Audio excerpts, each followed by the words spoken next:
Sans grande nouvelle des accords de Kampala sur la RDC entre Kinshasa et les rebelles du M23, l'Est de la RDC continue de vivre au rythme de l'insécurité dans certaines zones frontalières avec l'Ouganda et le Rwanda. Bien que nombre d'observateurs estiment qu'il ne se passe pas grand-chose du côté des négociations dans la capitale ougandaise, les tractations se poursuivent, certes lentement. Un aperçu de ce qu'il s'y passe avec François Roussogoza, chef de la délégation du M23 à Kampala. La semaine passée, on a fini avec les conclusions sur le premier point qui est celui de l'évaluation des accords. Nous sommes entrés ensemble d'examiner la deuxième question qui est la question sécuritaire. Dans quelle mesure pensez-vous que vous avez avancé là-dessus, sur cette question? La partie M23 a déjà donné les revendications à la partie gouvernementale ainsi que les contributions du M23 et nous attendons que la partie gouvernementale réponde par rapport à cette préoccupation et pour constituer des conditions conjointes pour aboutir à une solution par rapport à cette question. Autrement dit, quelle est votre revendication sur la question sécuritaire? Nous insistons surtout sur l'éradication des forces négatives et pour le rétablissement de la sécurité à l'est de la République démocratique du Congo, principalement. Et on va continuer le travail jusqu'à ce qu'on va épuiser le dernier point qui est le point sur l'aspect politique, économique et social. Par rapport aux questions de sécurité, vous savez que l'on dit que la signature de l'accord de l'envoi d'une force neutre dans l'Est a échoué, en tout cas elle a été reportée. Que pensez-vous de cela? Je pense que du côté du M23, nous n'avons pas de commentaires à faire parce que c'est une chose qui ne nous concerne pas. Nous n'avons pas participé à l'initiative d'en créer, donc pour nous, nous continuons avec les négociations de Kampala. Cette fois, c'est une question qui n'est pas vraiment sur notre ordre du jour. Actuellement, quelle est la situation sécuritaire pour vous dans l'Est de la RDC? Tout le monde sait très bien que l'espace contrôlé par le M23 est sécurisé plus que l'espace contrôlé par la partie gouvernementale. Il y a l'exemple éloquent de Massissi, de Walikale, là où l'insécurité est devenue comme une situation normale pour la population. Qu'avez-vous à répondre à tous ces observateurs, experts et spécialistes qui disent que là-bas, Kampala, vous perdez du temps? Beaucoup de gens qui disent que vraiment on n'attend absolument rien de Kampala. En ce qui concerne cette considération générale, je ne peux dire autre chose que de le dire que nous sommes à Kampala pour chercher la paix et que de notre part nous avons une volonté politique. Et nous prétendons que du côté du gouvernement il y a aussi une volonté politique parce que nous discutons. Je ne sais pas sur quelle base ils peuvent dire ça. L'analyse contraire de ce que nous croyons est libre et il y a une contribution pour que nous puissions travailler autrement d'une façon positive. Toutes ces analyses sont les bienvenues. Le secrétaire exécutif du M23, François Roussogoza, était joint à Kampala. Le gouvernement de la RDC n'était pas joignable jusqu'ici. Alors que les accords de Kampala sur la RDC se poursuivent donc lentement, la société civile du Nord Kivu dit que l'armée rwandaise a posté de nouvelles troupes à la frontière avec la RDC. On enregistre ces derniers temps des va-et-vient, des camions de marque Fuso déplacent des munitions en provenance du camp de Rumangabo pour les positions situées à Bouimba, dit-elle dans un communiqué, ajoutant que, selon le communiqué signé par Omar Kavota, les militaires rwandais auraient construit un camp militaire à Rukoko, à 1 kilomètre de l'aéroport de Goma. Vous écoutez Zapping Info Congolaise. République démocratique du Congo et plus précisément au Kasaï oriental, l'unique centre de santé de la localité de Mupompa dans le territoire de Kabeya-Kamwanga est fermé. L'infirmier titulaire est absent de son poste depuis plus de 6 mois. Les malades de cette localité, qui se chiffrent à plus d'1 millier, se disent abandonnés. Reportage sur place de Nick Mputu de Radio Okapi. Sur place à Mupompa, aucune structure médicale ne fonctionne, que ce soit le centre de santé ni même la maternité. Depuis le départ de l'infirmier titulaire lié aux événements en rapport avec la traque contre le colonel dissident John Chibangu, la situation sanitaire s'est dégradée. Environ 1000 habitants se disent délaissés. Témoignage. Le village a beaucoup de difficultés. Le centre de santé est par terre. Il n'y a même pas moyen pour la population d'avoir même les médicaments. Que ce soit la maternité et le fermé. Plusieurs personnes vont se faire soigner au Kasaï occidental. Nos enfants souffrent, il n'y a même pas les particuliers pour nous aider. Pendant ce temps, le responsable de la zone de santé pense plutôt qu'il s'agit d'une part de l'instabilité du personnel médical liée au manque de motivation de certains agents. Dr André Chikunga, directeur de l'hôpital général des références de Kabeya-Kamwanga. Un personnel qui n'a pas la prime, qui n'a pas son salaire, ne peut pas accepter de pouvoir rester dans une structure où pratiquement à la fin du mois, la prime locale ne lui permet pas de pouvoir subvenir à ses besoins. Nous avons 28 personnels, nous n'avons que 6 qui sont salariés. Conscient du désarroi que crée cette situation, l'inspection médicale provinciale s'engage à accélérer la régularisation des dossiers salariaux de chaque agent. Mboujimaï Nikemputu, Radio Okapi. Et puis toujours sur la RDC, toujours par Radio Okapi à Kampala où ils sont réunis depuis plusieurs semaines, le gouvernement représenté par le ministre Raymond Tshibanda et le M23 représenté par Roger Lumbala auraient signé ce mercredi le premier accord concernant le premier point des pourparlers, celui relatif à la révision de l'accord du 23 mars 2009 dont le mouvement rebelle tire justement son nom. Vous écoutez Zapping Info Congolaise.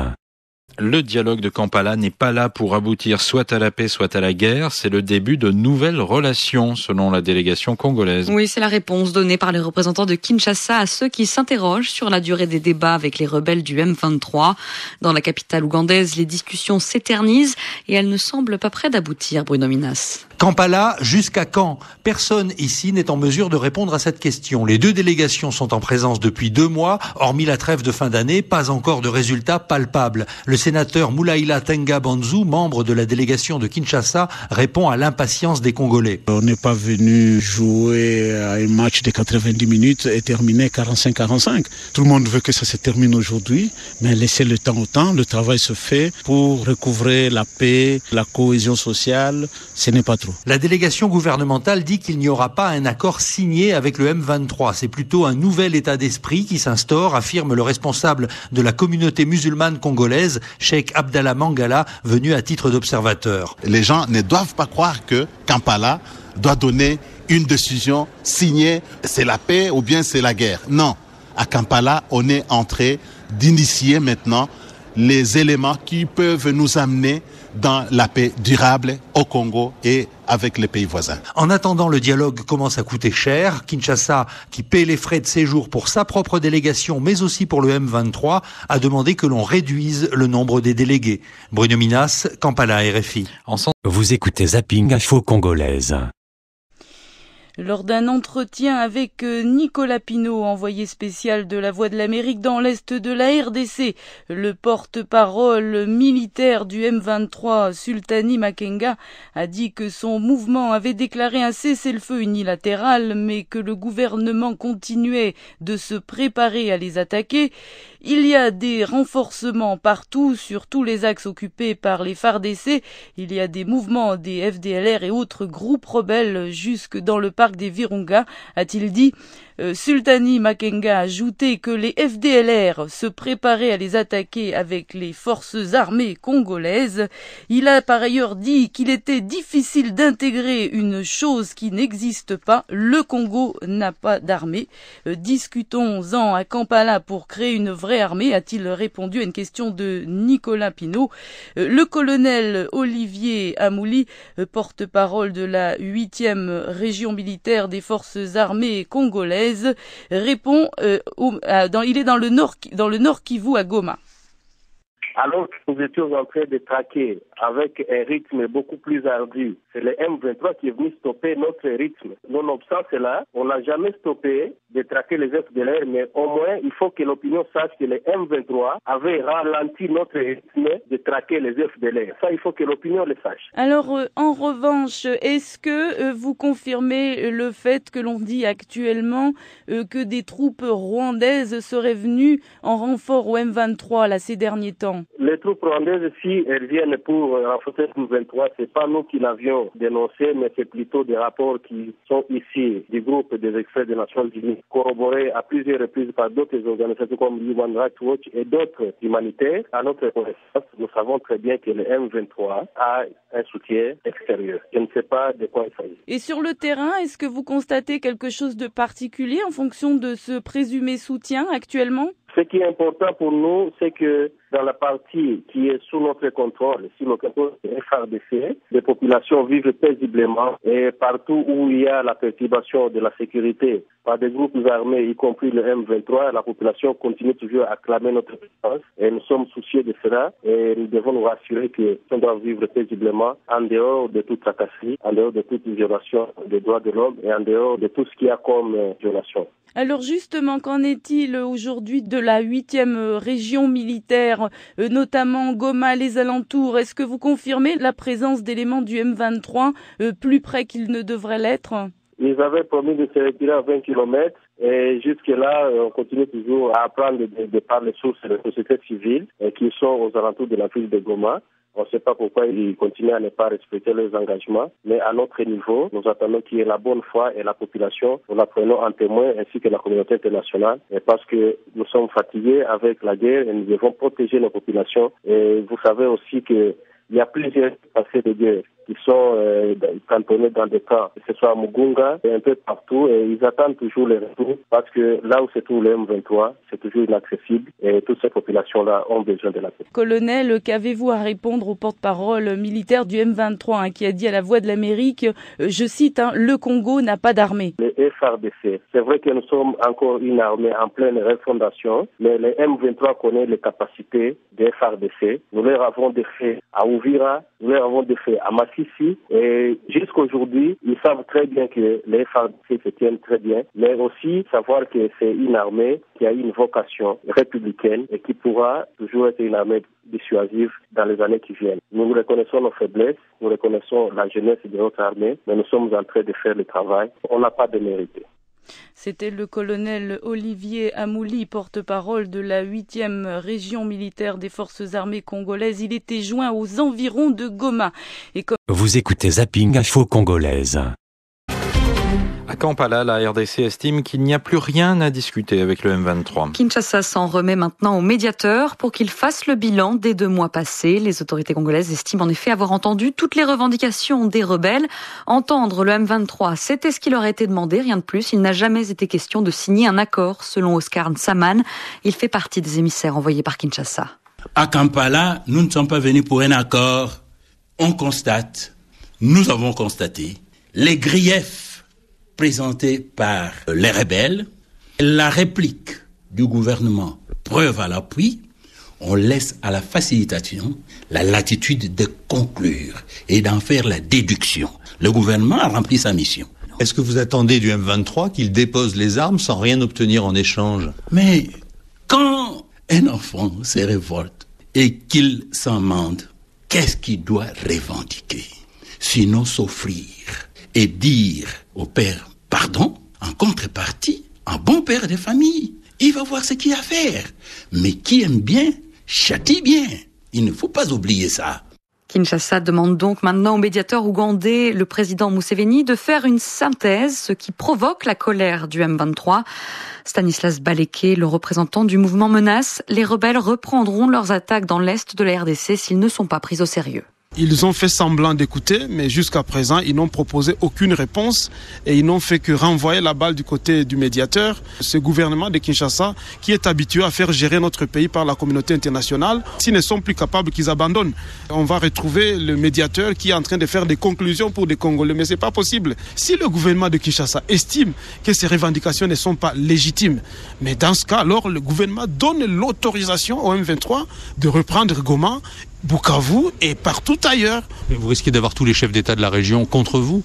Non, c'est le gouvernement qui doit avoir tous les chefs d'État de la région contre lui, parce que tout simplement, il a négligé ce qu'ils lui ont demandé de faire. On a fait tout ce qu'on nous a demandé, qu'est-ce qu'ils veulent? Je crois que c'est au gouvernement à qui on va demander les comptes. Stanislas Baleke de la délégation envoyée par le M23 à Kampala, des propos recueillis par notre envoyé spécial Bruno Minas. 2 mois de négociations pour rien à Kampala. Vos réactions tout à l'heure dans Appel sur l'actualité, 33 9 693 693 70. Et à présent, des précisions sur l'accord de paix qui aurait dû être signé la semaine dernière lors du sommet de l'Union africaine, un accord sur la RDC qui devait réunir les pays de la région des Grands Lacs. Mais à la dernière minute, la réunion à Addis Abeba a été annulée.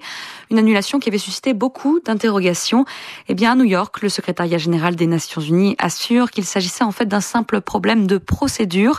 Le texte sera bien signé à la fin du mois. Il prévoit l'envoi d'une force spéciale pour lutter contre les groupes armés en RDC.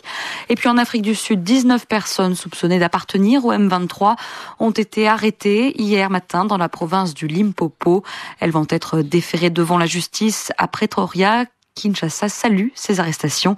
Des contacts entre les deux pays sont pris pour savoir si ces ressortissants congolais seront jugés en Afrique du Sud ou... Vous écoutez Zapping Info Congolaise. 19 membres présumés du M23 ont été arrêtés en Afrique du Sud. Le M23, rappelons-le, c'est un des groupes rebelles qui sévit dans l'est de la République démocratique du Congo. La police sud-africaine pense que les suspects essayaient de renverser le gouvernement congolais. Des arrestations qui interviennent alors que des pourparlers de paix sont en cours en Ouganda entre le M23 et le gouvernement de Kinshasa. Le groupe s'est engagé dans des négociations après avoir accepté de se retirer de Goma qu'ils avaient brièvement occupé. Vous écoutez Zapping Info Congolaise. Je le disais en titre, la société civile du Nord Kivu dénonce la présence de soldats rwandais tout près de Goma auprès des forces du M23 qui ne sont qu'à 2 km de la capitale provinciale. Elle met aussi en garde contre l'insécurité grandissante dans plusieurs localités de Rutshuru. Maître Omar Kavota, vice-président de la société civile du Nord Kivu.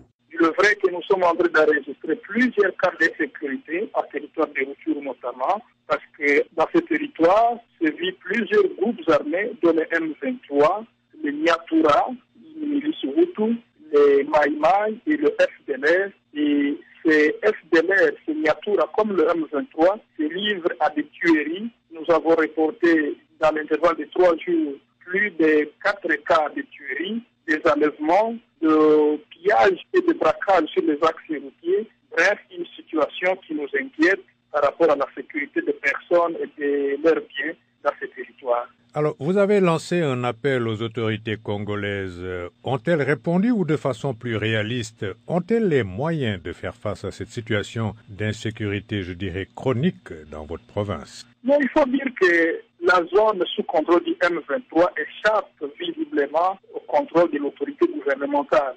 Dans les cas d'espèce, nous sommes en train plutôt de lancer notre cri d'alarme pour le cas du territoire de Rutshuru et les autres zones sous contrôle du M23 à la MONUSCO, aux autres partenaires comme ceux de l'Union africaine, de la CIRGL, pour qu'on pèse sur le M23 de manière à ce qu'il cesse ces exactions contre les civils et qui respectent les droits humains. Mais à l'heure actuelle, il est donc difficile que le gouvernement prenne le contrôle de la puissance publique affiliée, ce qui fait que ce sont les groupes armés qui constituent le pouvoir dans cette zone comme Rutshuru, comme Nyiragongo et même une partie de Masisi et de Walikale. Mais vous avez aussi parlé spécifiquement du M23 qui est aux portes toujours, littéralement, de Goma. Oui, il n'y a pas que le M23 qui est à la porte de Goma, mais il y a aussi des troupes rwandaises qui se mêlent aux côtés du M23 pour menacer reprendre la ville de Goma. Et nous avons des éléments fiables et vérifiables. Nous disons qu'à Monigi, à Kibati, à Buhimba, à Kanyaruchinya, et à moins de 1 kilomètre de Goma, il s'observe aujourd'hui des bataillons rwandais qui circulent à cœur joie, même la journée, et qui s'apprennent à des civils pour annoncer qu'ils vont entrer bientôt à Goma. Nous en avons alerté les autorités. Nous sommes en train d'assister à des recrutements de jeunes qui sont enrôlés dans le cadre de l'armée. Au côté rwandais, c'est principalement à Gisenyi, mais au côté congolais, c'est plus le groupement de Buhimba, dans le groupement de Monigi également, de Rusayo. Bref, c'est une situation qui nous inquiète énormément parce que même dans certains quartiers de Goma, comme le quartier Bujovu, on voit des militaires rwandais qui campent dans ces endroits non loin de l'aéroport. Nous pensons que la situation est très sérieuse. Les M23 et les militaires rwandais sont encore une fois à la porte de Goma et à tout moment ça peut partir. C'est donc dans les autorités et les Nations Unies. J'ai fait remarquer à Maître Kavota que les Rwandais ont toujours démenti de telles accusations et il a répondu que la présence de drones aidera à montrer qui dit la vérité. C'était donc Maître Omar Kavota, vice-président de la société civile du Nord. Vous écoutez Zapping Info Congolaise. Le gouvernement congolais et le M23 ont adopté mercredi le rapport sur l'évaluation de l'accord de paix signé le 23 mars 2009 entre Kinshasa et l'ancienne rébellion du CNDP, le Congrès national pour la défense du peuple. Cette évaluation constitue le premier point de l'ordre du jour des négociations entre les deux parties qui ont lieu à Kampala.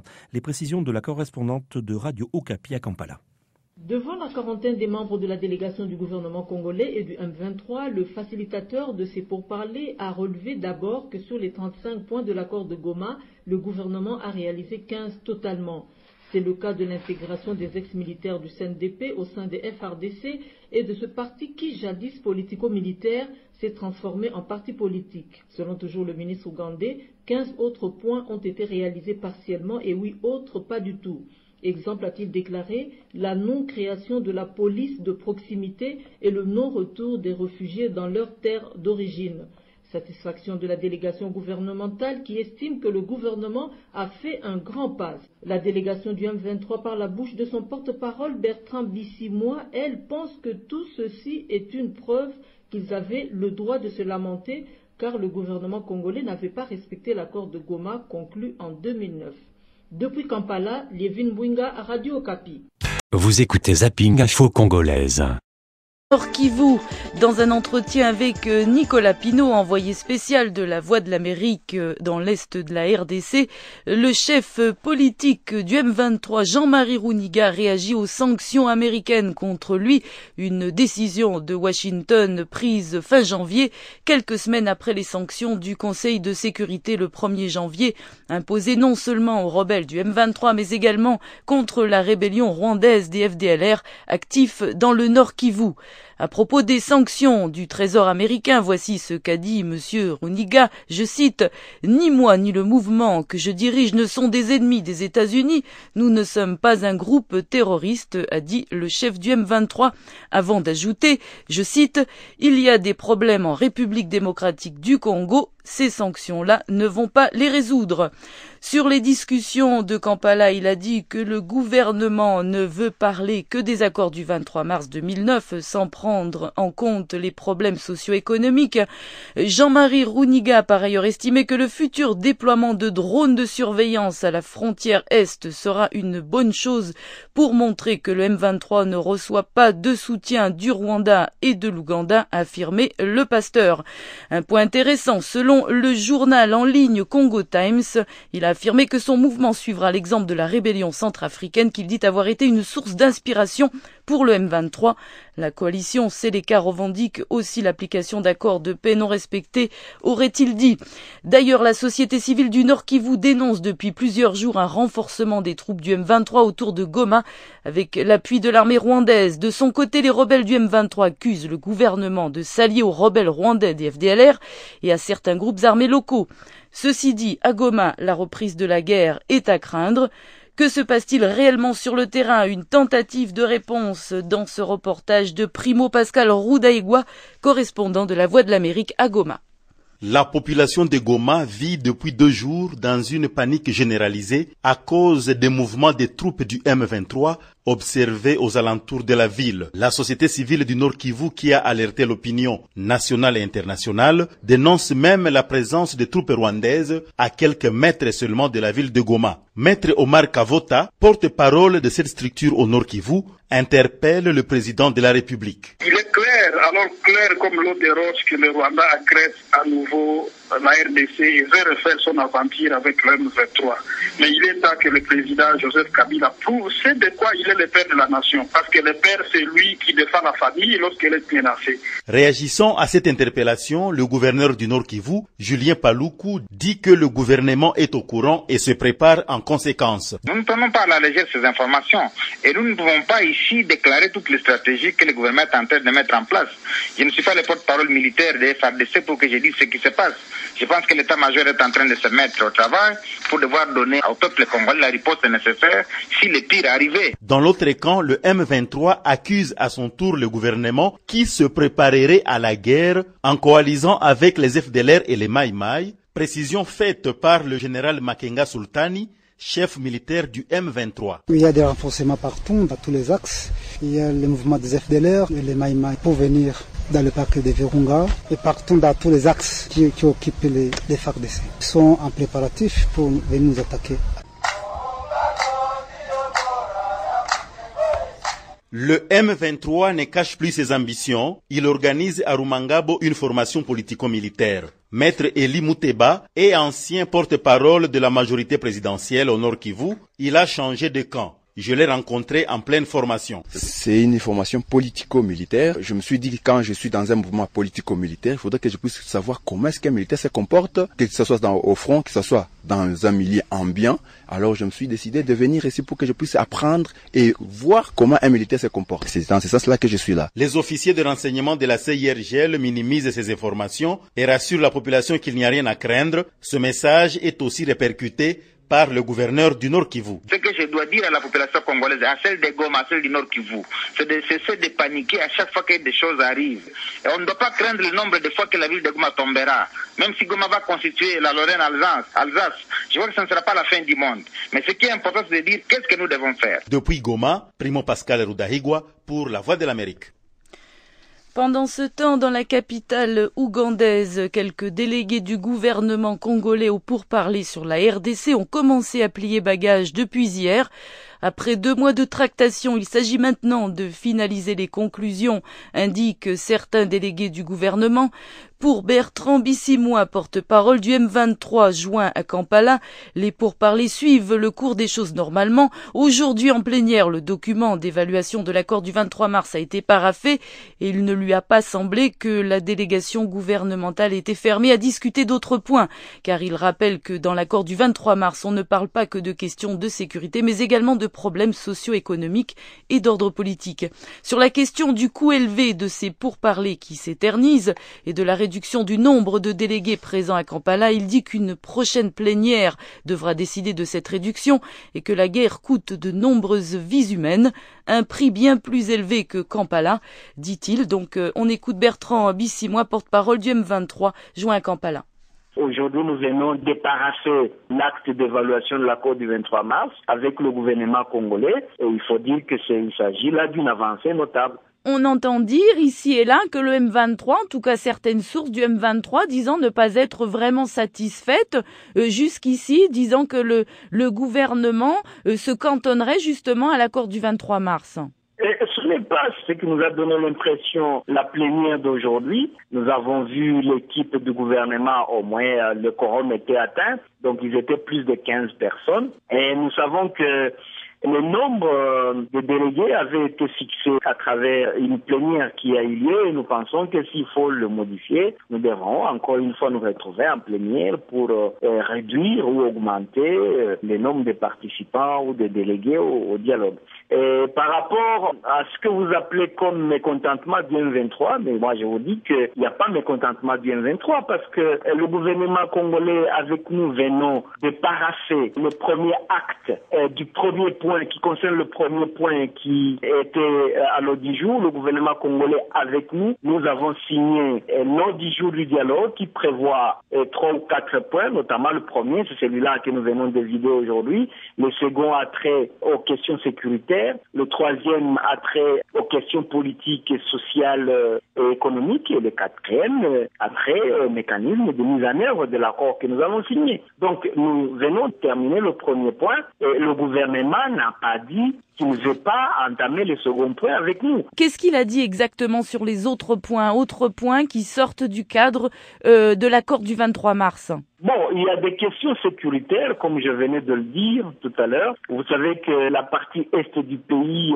fait l'objet d'une insécurité généralisée à cause de la présence de plusieurs groupes armés, nationaux et étrangers. Et vous savez que il y a des actes d'assassinat, il y a des actes d'enlèvement, il y a des viols de femmes, et que donc nous pensons que ces questions doivent être traitées, et que donc nous pensons également que nous devons parler de la manière dont nos services de sécurité doivent être organisés. Donc la prochaine étape après cette signature, Monsieur Bissimois, quelle est-elle ? Bien, la prochaine étape, ce sont des questions sécuritaires sur lesquelles nous devions nous pencher. C'était le porte-parole du M23 Bertrand Bissimois. Il était joint à Kampala, capitale ougandaise. Vous écoutez Zapping Info Congolaise. 2 mois de discussion à Kampala, les médiateurs ougandais ont donc réussi à mettre d'accord les 2 délégations. Oui, pour la première fois, les signatures des représentants du gouvernement congolais et des rebelles du M23 sont sur un même document. Il ne s'agit pas d'un accord formel, il s'agit seulement du premier point d'une longue liste des thèmes qu'il faudra aborder durant ces négociations. Le texte mentionne officiellement que l'accord de 2009 entre Kinshasa et les anciens rebelles CNDP n'a pas été respecté. C'était une des revendications du M23. Voilà, donc en 24 heures, le ton a changé à Kampala, puisqu'avant-hier, Kinshasa menaçait de mettre fin au dialogue, tandis que les rebelles menaçaient de reprendre les combats, alors que maintenant, le médiateur ose même le mot réconciliation. Bruno Minas. Le ministre ougandais de la Défense, Crispus Kiyonga, affirme son optimisme. Selon lui, cette première signature est un pas important pour la suite des pourparlers. Ce dialogue se fait dans un esprit de réconciliation, dit-il, et il ajoute: les leaders des 2 parties se sont engagés à le continuer. C'est la première fois que l'on entend le mot réconciliation depuis le début de ces pourparlers de Kampala. Une nouveauté que le ministre des Affaires étrangères, Raymond Tshibanda, a cependant refusé de commenter, laissant le soin aux membres de sa délégation de le faire, comme le sénateur Moulaïla Tenga Banzou. Là, nous sommes réellement sur la voie de la réconciliation. Nous sommes contents. Même tonalité du côté du M23, nous sommes prêts à avancer sur cette voie, confirme Roger Lumbala. Nous voulons absolument que la République démocratique du Congo puisse avoir une paix durable. C'est pourquoi nous voulons traiter maintenant les problèmes des fonds. C'est là le point faible. Les problèmes de fond n'ont pas encore été traités et du côté de Kinshasa, on revient au postulat de départ, le sénateur Moulaïla. Nous n'allons pas répondre positivement aux revendications qui ne tiennent pas compte de la Constitution. Dans les jours et les semaines qui viennent, les 2 délégations vont devoir se confronter sur les thèmes de la sécurité, la politique, le social, l'économie. Bruno Minas, Kampala, RFI. Et à Kampala, l'ONG Human Rights Watch est venue hier présenter son rapport sur les violences de ces derniers mois au Nord Kivu. Des violences commises par les soldats des 2 camps. Ida Sawyer a enquêté sur les viols et les exécutions qui ont eu lieu au moment de l'attaque de la ville de Goma par les rebelles. On a documenté 24 personnes exécutées sommairement et pour les cas de viols des femmes et des filles, 36 cas à Goma et aux alentours, des femmes et filles violées par le M23, y compris 18 femmes des militaires congolais qui étaient violées au camp Katindo à Goma et aussi 13 femmes qui étaient violées au camp de déplacés à Mugunga, juste en dehors de Goma. Nous avons aussi documenté les crimes de guerre commis par les militaires FARDC quand ils ont pris fuite de Goma. Ils sont retirés vers Minova, un village à peu près 50 km de Goma, et là, dans les villages aux alentours, ils ont pillé et violé en masse. Au moins 76 femmes et filles étaient violées par les militaires FARDC.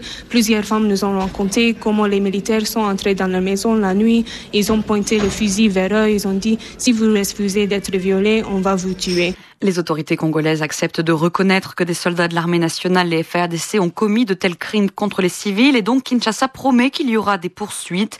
Mais du côté du M23, en revanche, le porte-parole Bertrand Bissimois nie tout dérapage. Human Rights Watch poursuit sa propagande contre le M23 et nous ne sommes pas d'accord avec ces méthodes. Human Rights Watch doit se rendre sur le terrain pour vérifier les allégations qu'elle fait contre nous et qui sont le fruit des témoignages qu'elle recueille et qui ne sont pas confrontés à la version contraire. Ida Sawyer de Human Rights Watch dit qu'elle a des témoignages directs des proches des victimes. Nous avons également des témoignages contraires.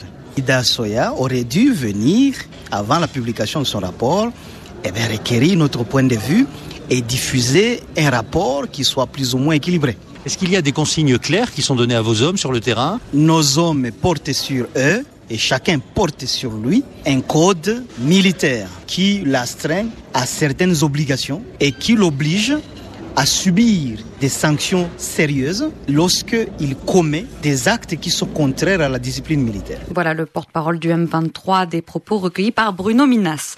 Des précisions à présent sur la force spéciale que les Nations Unies envisagent d'envoyer en RDC. Il devrait s'agir d'une brigade d'intervention rapide de 2500 soldats sous commandement de la MONUSCO.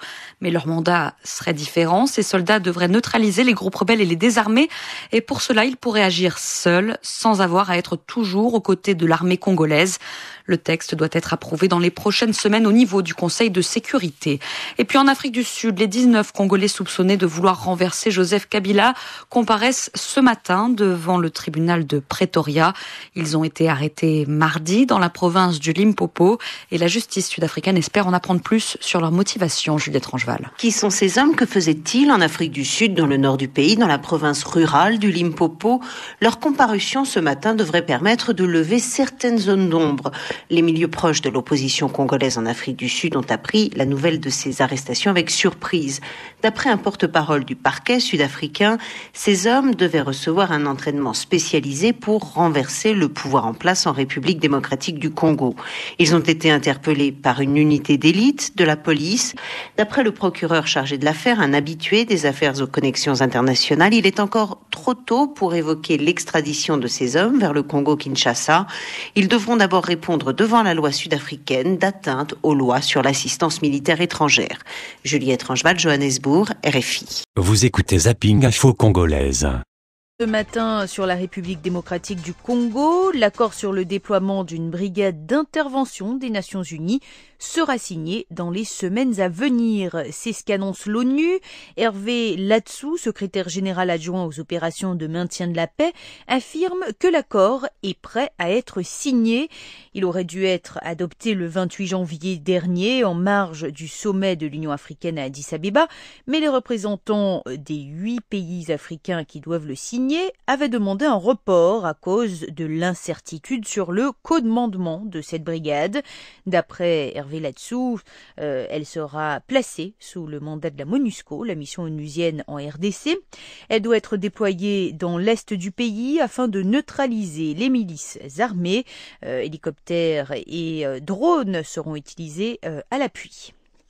Complot présumé visant le gouvernement de la RDC. Les 19 suspects de nationalité congolaise arrêtés en Afrique du Sud doivent comparaître aujourd'hui devant un tribunal et les autorités sud-africaines s'attendent à procéder à de nouvelles arrestations. D'après Pretoria, ces personnes recevaient une formation spécialisée pour renverser le gouvernement du président Joseph Kabila. L'accusation n'indique cependant plus de lien entre les suspects et le M23, groupe rebelle actif dans l'est de la RDC. Vous écoutez Zapping Info Congolaise. Aux États-Unis, le Premier ministre de la République démocratique du Congo a fustigé l'ingérence du Rwanda dans l'est de la RDC, lui imputant le retard économique du pays.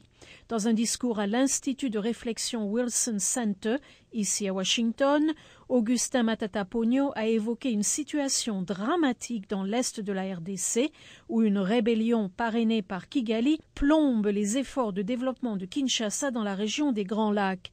On écoute le ministre dont les propos étaient recueillis par Roger Muntu. L'utilisation des ressources, parfois des objectifs des opérations militaires, ne nous permet pas d'avoir de progrès sur les OMD, les objectifs millénaires du développement, qui, comme vous le savez, prennent en charge beaucoup d'indicateurs sociaux qui permettent de mesurer l'amélioration des conditions de vie de la population. Donc, en toute sincérité, la guerre qui aujourd'hui sévit à l'est du pays est une guerre qui plombe les efforts du développement, qui plombe les efforts de la sous-région des Grands Lacs. Et selon des enquêtes sérieuses qui ont été menées par les groupes d'experts des Nations Unies à la demande du Conseil de sécurité, il s'avère que les groupes armés M23 qui sévit à l'est du pays a été concocté, a été armé et il est soutenu par un pays voisin, à savoir le Rwanda. Toujours selon le Premier ministre de la RDC, l'enquête menée par les Nations Unies sur la crise dans l'est du pays était sérieuse, d'où l'importance que lui a accordée le gouvernement de Joseph Kabila.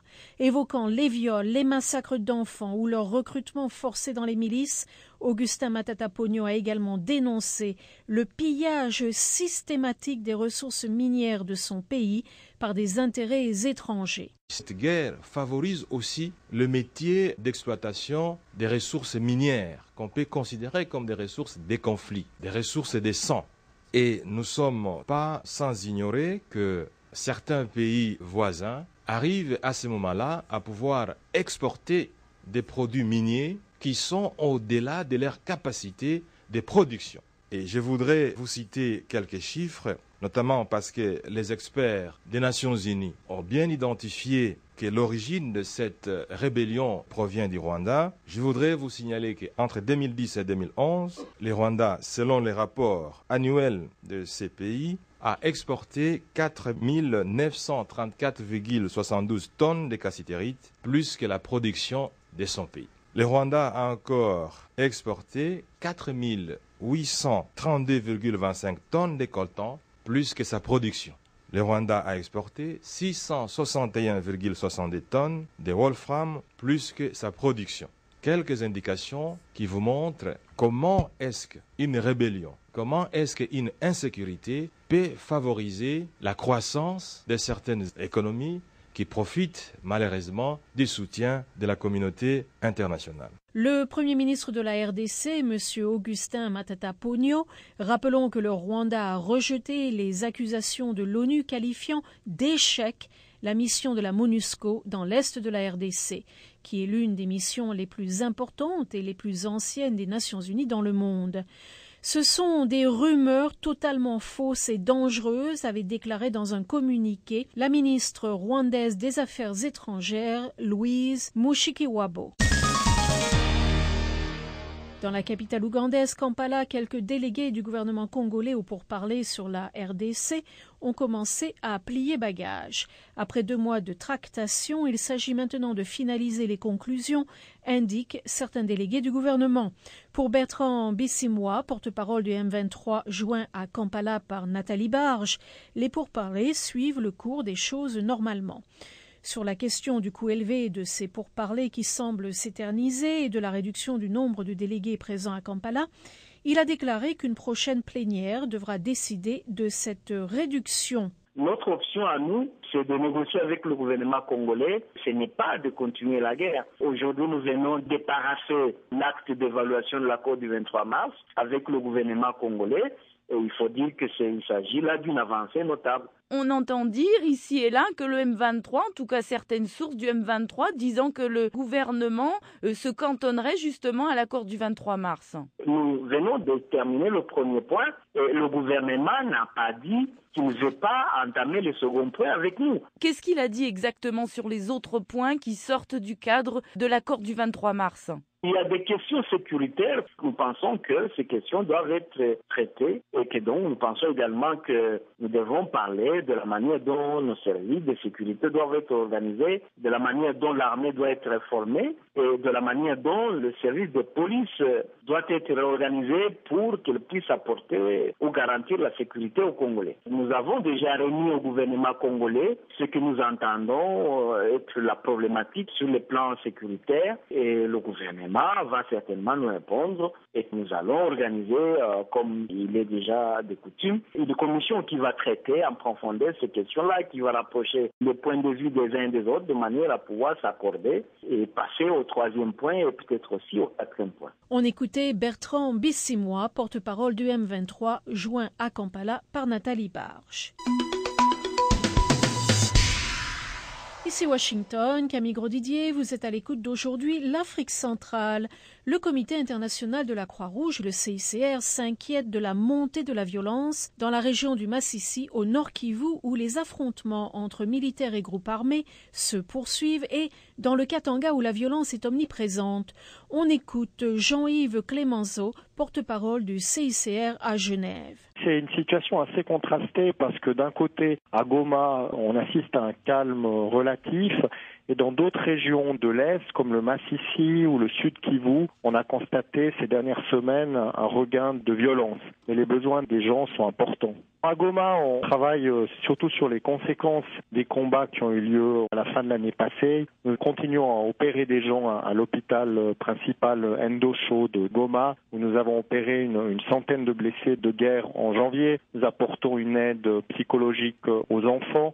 Nous essayons aussi de rétablir les liens familiaux des gens qui ont été déplacés. Et puis dans d'autres parties du Congo où il y a plus de violence ou plus de combats, Nous essayons d'apporter de l'assistance, comme par exemple de la nourriture qui a été apportée à la fin décembre dans la région du Massissi. Nous avons apporté d'autres produits de première nécessité, des casseroles, des seaux, des nattes à ces populations dans la même région. À Bunia, en province orientale, vous avez pu continuer vos visites aux lieux de détention à la fois civils et militaires. Tout à fait, ainsi qu'à Goma. Nous avons aussi mené une visite à la prison de Goma. Donc le CICR surveille et observe les conditions de détention. Ensuite, on effectue parfois des rapports, on s'entretient avec les autorités de manière confidentielle et c'est un travail qui est important pour nous. Dans le territoire de Ninja, au nord-ouest de Bukavu, dans le sud Kivu, vous aidez des milliers de civils à reprendre les cultures, à reprendre la vie quotidienne. Effectivement, pour nous, ce qui est important, c'est pas seulement l'aide d'urgence,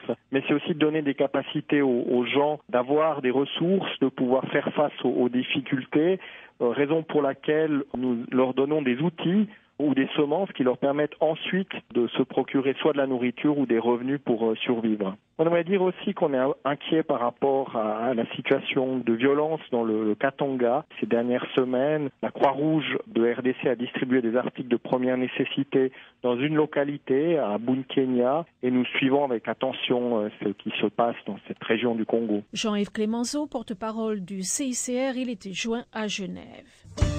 Vous écoutez Zapping Info Congolaise. 19 Congolais arrêtés en Afrique du Sud en début de semaine ont été inculpés aujourd'hui de tentatives de coup d'État visant à renverser le gouvernement de Joseph Kabila en République démocratique du Congo. Devant un tribunal régional à Pretoria, des membres de la diaspora congolaise ont dénoncé à la sortie de l'audience une machination téléguidée par le régime de Kabila. Ces 19 hommes sont accusés d'appartenir, selon l'agence France-Presse, à un groupe de dissidents ou rebelles appelé l'Union des nationalistes pour le renouveau de la RDC, dont l'objectif est, selon l'accusation, de renverser inconstitutionnellement le président Kabila. Disait Jean-Roger Bion il y a juste un instant, un procureur a inculpé officiellement aujourd'hui 19 ressortissants congolais, dont un citoyen américain d'origine congolaise, James Kazongo, et c'est en Afrique du Sud. Ils sont accusés de complot visant à renverser le gouvernement congolais. Ce complot incluait entre autres l'octroi de concessions minières en échange de matériel de guerre sophistiqué. Lors de l'audience d'aujourd'hui à Pretoria, le procureur Sean Abrahams a dit que les suspects faisaient partie d'un groupe rebelle congolais appelé l'Union des nationalistes pour le renouveau. Leur objectif était d'obtenir de l'entraînement et du matériel militaire pour renverser le président de la RDC, Joseph Kabila. Les suspects ont été arrêtés mardi lors d'un raid de la police dans la province du Limpopo. Selon le procureur Abrahams, les prévenus qui avaient rencontré des taupes avaient une liste de matériel incluant des missiles solaires, des fusils d'assaut et des téléphones satellitaires. Ils avaient l'intention, dit-on, d'organiser un entraînement militaire spécialisé pour former de soi-disant rangers qui se feraient passer pour des agents de lutte contre le braconnage. Les autorités sud-africaines disent être à la recherche de 2 autres suspects. Pendant que se déroulait l'audience, des partisans des suspects ont tenu une manifestation devant le bâtiment, brandissant un drapeau de la RDC et réclamant le départ de M. Kabila. Les suspects doivent retourner devant le tribunal le 14 février, mais selon l'agence Associated Press, le gouvernement congolais a réclamé leur extradition. À noter que les officiels congolais et sud-africains avaient initialement dit que les suspects étaient liés au M23, le mouvement rebelle opérant dans l'est de la RDC. L'est de la RDC où nous retrouvons notre envoyé spécial Nicolas Pinault. Il commence par un point de la situation sur place. Bonsoir les téléphone, écoutez, un calme précaire règne ici dans la capitale du Nord Kivu. Le M23 est toujours très proche de la ville, à moins de 2 km, notamment à Kanyaruchinya. Il y a un petit village qui est juste à la sortie de Goma. Alors, on avait entendu des accusations, notamment de la part de la société civile, concernant une possible infiltration de bataillons rwandais côté congolais. Ces affirmations ont été démenties par le porte-parole militaire de la MONUSCO qui assure que cette information n'est pas vraie. Alors, néanmoins, si tout le monde, beaucoup de rumeurs en ville, beaucoup de gens discutent sur une possible nouvelle attaque. Il y a beaucoup d'interrogations de la part de la population qui vit dans l'attente et qui a notamment les yeux rivés sur Kampala. Oui, justement, pourquoi devrait-on avoir cette psychose à Goma alors que les choses semblent se décanter au niveau de Kampala? Il y a eu un accord préliminaire. Oui, vous l'avez dit, les rebelles du 23 mars se sont mis d'accord sur le premier point. C'était l'un des points les plus importants, le volet sécuritaire de ces négociations de Kampala, sur notamment la renégociation et l'étude des accords du 23 mars 2009 qui avait été signé avec l'ex-CNDP de Laurent Nkunda. Kinshasa et le M23 se sont mis d'accord pour conclure que sur les 35 points de ces accords du 23 mars, seuls 18 avaient été en partie accomplis et donc les deux camps finalement se satisfont de ce chiffre. Le gouvernement congolais estime que la majorité des accords avaient donc été respectés à l'époque. En revanche, le M23 lui affirme que le fait qu'il n'y ait que 18 points sur 35 qui aient été respectés par le gouvernement signifie que leur rébellion était légitime et qu'ils avaient tout le droit justement de réclamer une meilleure application de ces accords. Mais ces négociations de Kampala ne sont pas finies, loin de là, puisque le M23 continue de vouloir négocier sur le volet économique et politique. Et donc il faut encore attendre de longues négociations dans la capitale ougandaise. Mais est-ce que la population a vraiment le temps pour ce genre de négociations prolongées, interminables, ainsi de suite? Comment se porte la situation sur le plan humanitaire? Oui, la population ici n'a pas le temps d'attendre. Il faut rappeler que dans l'est du Congo, nord et sud, Kivu compris, plus de 2 millions de personnes sont déplacées, des souffrances notamment à Goma, dans le camp de Mugunga qui accueille plus de 14 000 personnes, mais également dans les alentours, dans le Massissi, et aussi au sud Kivu. J'ai pu rencontrer hier à Bukavu le docteur Denis Mukwege qui était totalement désespéré par la situation actuelle. Selon lui, nous sommes revenus aux pires heures de la guerre dans l'est du Congo. Il expliquait qu'actuellement, en moyenne, 12 femmes violées arrivent par jour dans son hôpital de Panzi, aux abords de Bukavu. Et le docteur estime que c'est un grave retour en arrière. Preuve donc que la situation se dégrade, non seulement à cause de l'opposition entre l'armée congolaise et le M23, mais également tous les groupes rebelles, Mai Mai, mais aussi les FDLR, qui ont profité de cette opposition entre le M23 et l'armée congolaise pour se redéployer dans la zone. Et une autre conséquence, c'est du conflit actuel dans l'est de la RDC. Les personnes déplacées commencent à manquer de nourriture puisque les populations fuient leur village, donc les champs ne sont plus travaillés et on constate de plus en plus de personnes qui souffrent de la faim. Eh bien, c'était Nicolas Pinault, notre envoyé spécial dans l'est du Congo. Comme chaque jour... Vous écoutez Zapping Info Congolaise. Parler de Kampala aboutissent à un premier compromis. 2 mois que le gouvernement congolais et le groupe armé M23 discutaient, le dialogue semblait bloqué, les signes d'impatience se multipliaient et mercredi, contre toute attente, un texte a finalement été signé. Il concerne un ancien accord, celui de mars 2009, conclu entre Kinshasa et la précédente rébellion du CNDP. Chaque partie reconnaît ne pas avoir totalement respecté les engagements prévus il y a 4 ans. Alors certes, ce n'est pas encore la fin de la crise, mais le porte-parole du gouvernement, Lambert Mende, veut noter la bonne foi de Kinshasa dans les discussions. Lorsqu'on lit le procès-verbal signé par les deux parties, M23 et gouvernement, il est clair qu'il y avait dans les accords de 2009 entre le gouvernement et les groupes armés 35 points. Et sur ces 35 points, les gouvernements et le M23 ont reconnu que 15 ont été réalisés et exécutés en totalité, que 8 ont été partiellement réalisés et en tout cas sont en cours de réalisation. C'est des éléments, des facteurs temporels qui font que certains points de l'accord n'ont pas encore été réalisés. Alors il ne faut pas jeter le doute dans l'esprit de l'opinion. Le fait qu'il y ait 23 points sur 35 réalisés indique que le gouvernement est de bonne foi et même de très bonne foi, que des efforts sont consentis. Lambert Mende, interrogé par Kamanda Wakamanda Muzembe. Le Congo sera d'ailleurs au cœur d'un sommet extraordinaire de la SADC, organisé aujourd'hui au Mozambique. La réunion portera notamment sur les divergences entre pays membres de l'organisation, sur l'envoi d'une force de maintien de la paix dans l'est du pays. Les présidents tanzaniens et congolais ont déjà confirmé leur présence sur place. En RDC, toujours, plusieurs groupes armés du Massissi trouvent un accord. Le compromis concerne principalement des mouvements de combattants d'ethnie Hutu et Houndé. Selon le service des Jésuites jésuites pour les réfugiés. Les mouvements ayant accepté de mettre fin à leurs affrontements armés sont l'APCLS, les FDC Guide et les Mai Mai Nyatura. Selon l'ONU, depuis avril dernier, les combats entre les différentes milices de la région ont fait 264 morts et des milliers de déplacés.